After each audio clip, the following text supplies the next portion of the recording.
Hello and welcome to Social Media Buzz. I am Perpetual Fast on Repeater. Well, I'm sharing the stage with two amazing people. And we're wearing the same color of clothes. Really? No, it's not the same this time around. It is the same. If you look well, you see that that one is wine and this is red. No, don't confuse me. And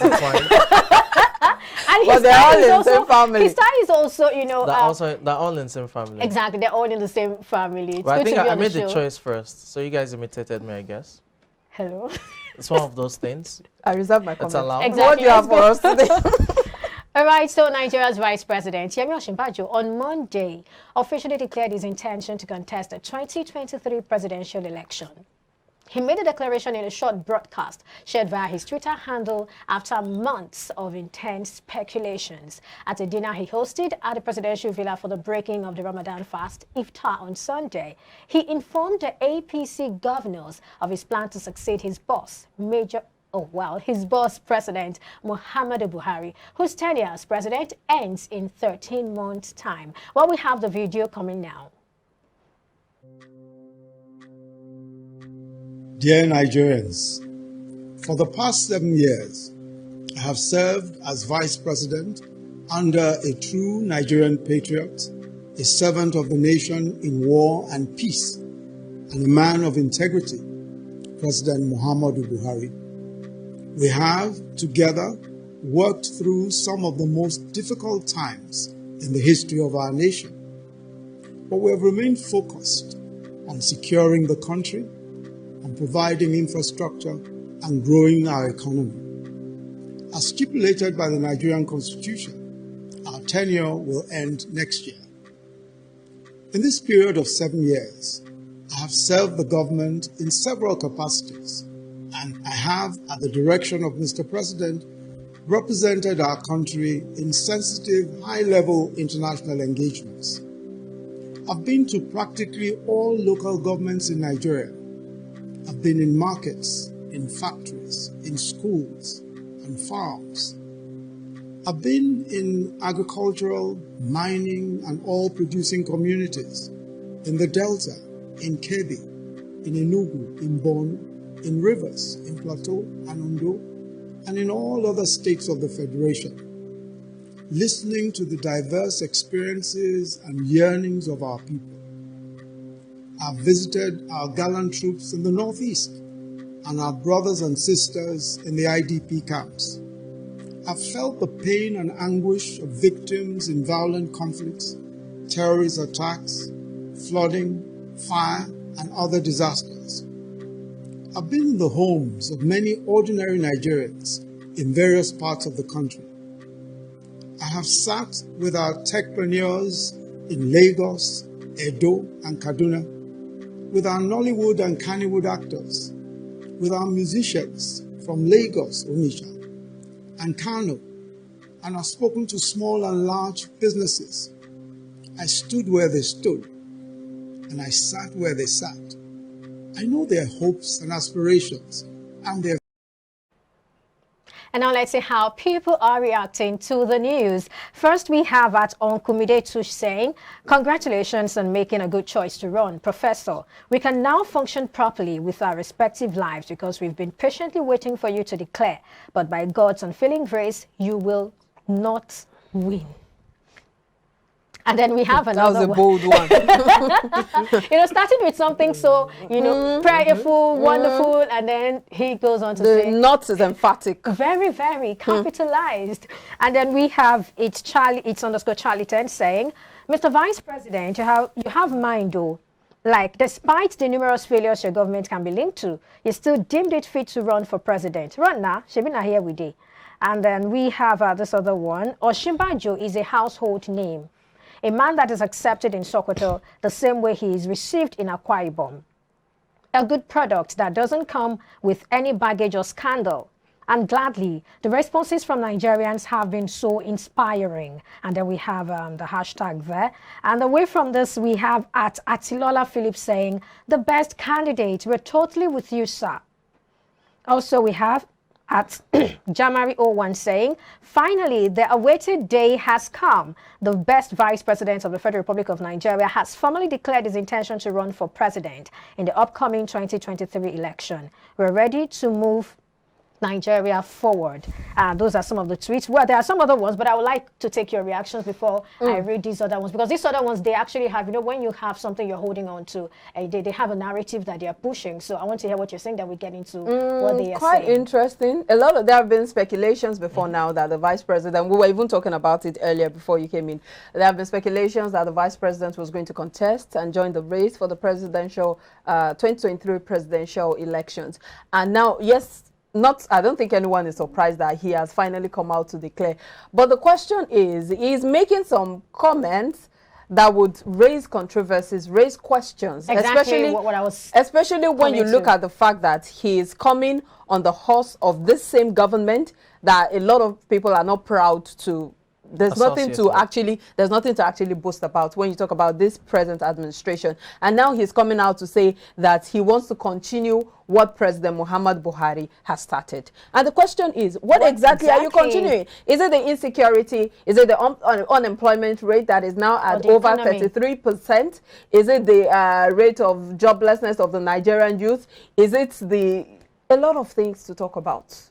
What exactly are you continuing? So I think the vice president, while a lot of people see him as a technocrat, someone who has what it takes, I don't think there's any question of whether he has what it takes to run as president. But the question is, will he be able to work independently as president or as VP Yemi Osinbajo? Because we saw what he did when the president was away and he took the reins of power. He was able to, you know, make some decisive steps and all of that. Responsive, actually. Exactly. So will he be able to work independently? Because there is a cabal who like to take the reins of power, who like to make decisions, who like to advise, who like to make sure that their influence is always felt. Will he be able? And then, of course, there are so many people who is going to contest with. People like, when you're talking about the primaries, people like Atiku, in the APC, Asiwaju, Bola Ahmed Tinubu, and a lot of people like that. So it's going to be a very interesting game come 2023 or before 2023, because, of course, the primaries is coming up. Is it next week for the APC? The APC primaries is coming up very soon. And so we'll see. I'd like to hear your perspective, because she said something I know you would like to respond to. When she talked about maybe the timing and all of that. Well, there's the place of timing in politics. I think Tinubu, you know, played a smart one when he decided to declare early, although that those will tell you he didn't declare, officially. Because he hasn't declared, and that's the truth. So well, he said he simply said he informed the president, and he will do a wide range consultation, which is what he has been doing. He hasn't declared yet. You know, you've had Peter Obi, Amici, Wiki, everyone declare. But all that's still some level of declaration and consultation. I haven't said that. I think he probably has his own support groups who have been also working, you know, behind the scene, and they will try as much as possible to ensure that, you know, he gets to make up for whatever grounds that have been lost as a result of the late declaration. Having said that, I think it's a good one. Everyone has a right, you know, a fair shot at the game. The only concern for him will be being a part of this presidency. You know, the shortfalls of the presidency also ties, you know, he's also at the hem of his garments, and there's no way he would shake himself up. But you're talking about that. Some persons are going to probably give him that excuse that when he was there, when he was standing in for the presidency, he did well. Really. You know why? And we knew that after that he didn't get that opportunity until recently. Now that those who tell you if he's a principled person and he wasn't, you know, cool with the way the nation was run, he should have resigned. Well, he probably knows his plans, and then he feels like, you know what, we're going to work all this out. Maybe he could contest as a private citizen, not necessarily as a vice president. So he could have resigned. Okay, let's check out what some other people are saying. And this person at Royalty also says, Osinbajo said, I have served as VP under a true Nigerian patriot. How false. If an aspirant starts his speech with this level of manipulative truth, I am worried. And he goes on to say, we all know that Buhari is not a patriot, because you cannot love a country by loving only a region of that country while being indifferent to the people of other regions. And another person that's at Vic_Dera said, it shouldn't have been in that video. I was shocked to hear it. It simply showed that these guys don't feel what the average Nigerian feels. Bubu's name shouldn't have been in that speech at all. Sha Peter Obi. Well, I think we'll just end it there. You saw that of course alludes to what you also said. Actually, about, because he has to be mindful of his comments. It's just a shortfall, really. When you're coming out that way, you Try don't want to be independent. detach yourself from you don't want to ride on the success, especially when it's already soiled. Exactly. If you decide to ride on one or two successes that the administration has made, you should also be ready to bear the chunk of the blame of the failures that the administration has made. So just stay off it. Absolutely. That's what it is. All right, let's move on to the second story. Nigerians were greeted last Friday with the death of gospel singer Osinachi Nwachukwu. Some reports had said the singer died in the hospital after suffering from domestic violence from her husband.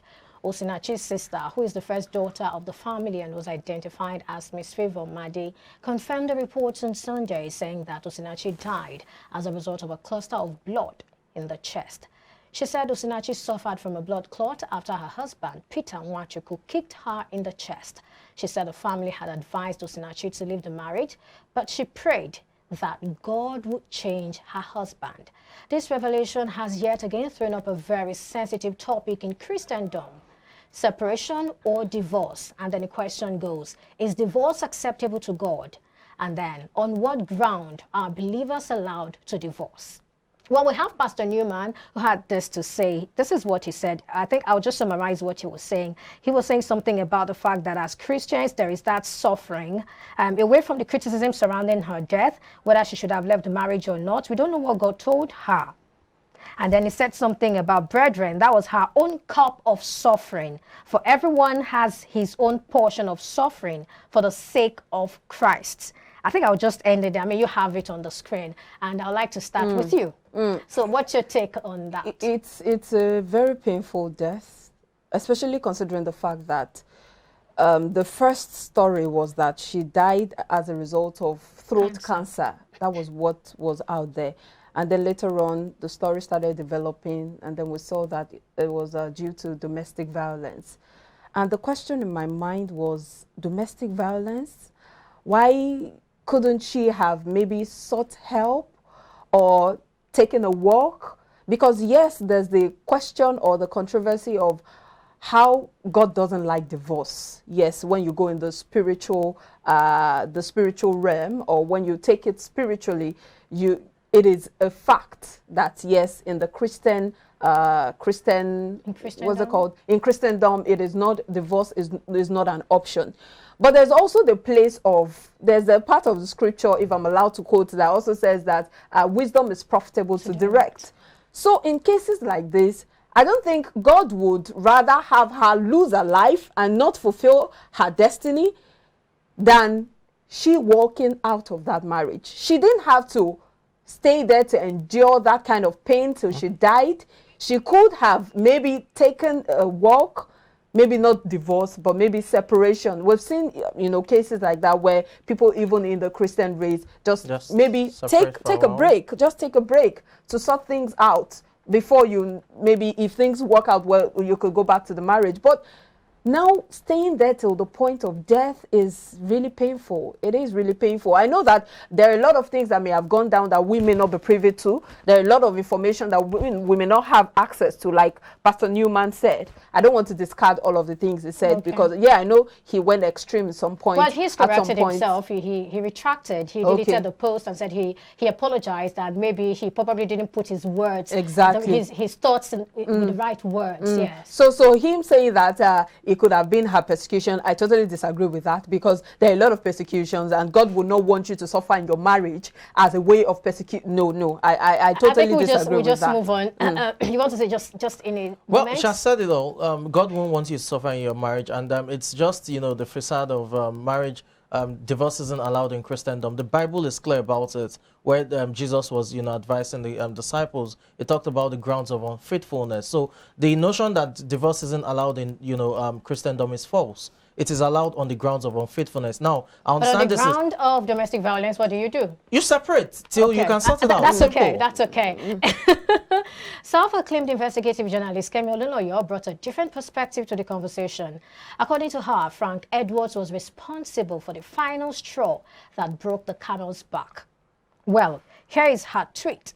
She said, domestic abuse allegations. The last attack on Osinachi was triggered by Frank Edwards, who claimed Peter Nwachukwu was jealous of his wife after being turned down for a collabo by the husband and manager.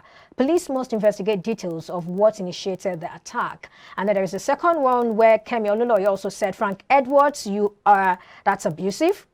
Were you not Osinachi Nwachukwu's secret lover? That's a big one. Of course, her own husband was jealous of her. Joy Nunwe should not be dragged into your fully... Well, another one. Joy is a real woman and strong one, and she once slapped... Well, she had some allegations right there. That's Kemi Oluloye has always been known as a controversial blogger and a media person. So when it comes to giving out information like this, they are most times not verified. You really do not have facts or statistics to verify or back up some of the things she says, although some of them have eventually turned out to be true. But because we do not have facts, we cannot just base this on speculations. Absolutely. We are media practitioners. We have to be careful the kind of information we put out there. So we cannot really say much about this. Absolutely, definitely. Well, this is a serious allegation, I must say. I don't think anyone should make such allegations without having proof. And trying to reduce her experience and pain to an affair is more of a distraction, to say the least. Well, I think I'll just take one or two reactions to Kemi Oluloye. This is just one. Dr. Penking says, while I condemn Kemi Oluloye for alleging that Osinachi had an extramarital affair with Frank Edwards, at this sensitive time, Frank Edwards should clear the air and save that good woman's name. Don't keep mute on us. Is it true or false? And here is the white wolf saying, why is it your business, you self? She made an allegation that normal people should simply ignore. We don't care. It doesn't concern us. Fact is, if she was being abused, people should speak. Anything else is none of our business. I think that's the place where we'll end this particular story. And then we'll move on to the third story. A new video has emerged showing victims of the Kaduna train attack on 28 March. Surrounded by their armed abductors in a vast expanse of forest area, pleading with the government to act. Well, in one of the latest clips, notably different from the one released a week ago, about 15 of the terrorists were lined horizontally behind their captives, holding rifles and dressed in non-combat gears, with turbans covering their faces. The Kaduna train attack, as this latest video reveals, was carried out by terrorists rather than mere bandits. Well, we have the video now. Case, I am a staff of IBrandTV. I'm pleading with the government to please come to our assistance. Students, and I'm talking on behalf of the students. Government should please hear our cry and come to our aid. Thank you. Which school are you from? I'm a student of Kaduna State University. What is your And name?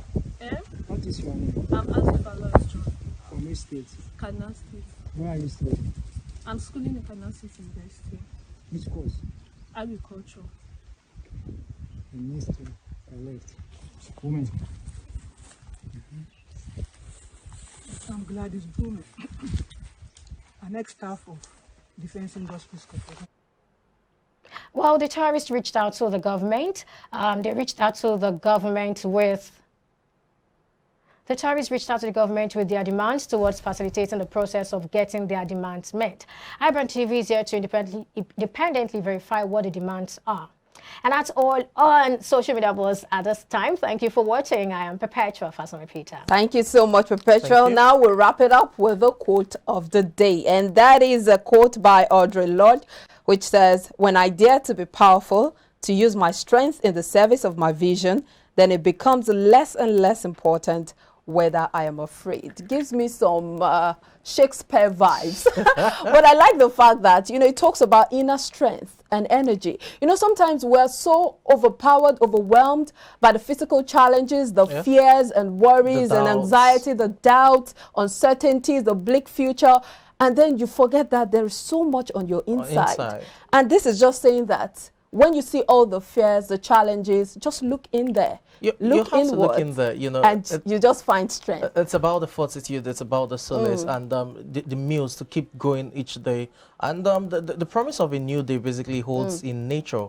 That's what keeps you going. The fact that, you know, there's a new day, you're hopeful and you keep hope alive that you can still, you know, carry on. So just do it, irrespective of circumstances. Do it afraid, do it fearful, because the fears will always come, but you've got all the strength that you need to overcome them. My name is Omobolanle Adeshi. Thank you so much for being a part of IBrand Daybreak. I'll see you next time. Bye for now. And I'm Samson Olede. Do have a great day.